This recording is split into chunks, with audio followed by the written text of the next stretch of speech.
గురుగారు, సింహరాశి వారికి ఈ వారం ఎలా ఉంది? సింహరాశి వారికి 4 గ్రహాలు యోగిస్తున్నాయండి.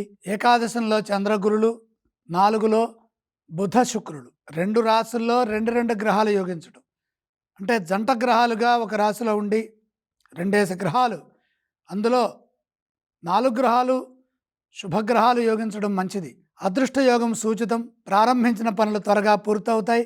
ముఖ్య కార్యక్రమాల్లో ఈ వారం లాభదాయకంగా ఉంటుంది. వ్యాపారంలో మంచి ఆర్థిక స్థితి గోచరిస్తోంది. తోటివారి నుండి కలిసి వస్తుంది. ప్రోత్సాహం ఉంటుంది. ఆదాయ మార్గాలు పెరుగుతాయి. ఆర్థిక అభివృద్ధి ఉంటుంది. వ్యాపారాన్ని పలు విధాలా విస్తరిస్తారు. వ్యాపారంలో నూతన ఆవిష్కరణలను చేస్తారు. బుద్ధిబలం విశేషంగా పనిచేస్తుంది.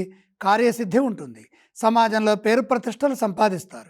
శత్రువులపై విజయం సాధిస్తారు. ఉద్యోగంలో శ్రమకు తగిన ప్రతిఫలాలు ఉంటాయి. పై అధికారులతో సౌమ్యంగా ముందుకు సాగాలి. చంచల స్వభావాన్ని వీడాలి. కీలక నిర్ణయాలు తీసుకునేటప్పుడు మనోధైర్యం సర్వప్రధానమని గుర్తించాలి. కుటుంబ సభ్యులతో కలిసి ఆనందంగా గడుపుతారు. ప్రయాణాల్లో ఆటంకాలు ఎదుర్కోకుండా ముందస్తు జాగ్రత్తలు తీసుకోవడం ద్వారా మంచి జరుగుతుంది. వారం చివరి భాగంలో శుభవార్త ఆనందాన్ని ప్రసాదిస్తుంది. సింహరాశి వారు ఏ స్తోత్రాలను పఠించాలి?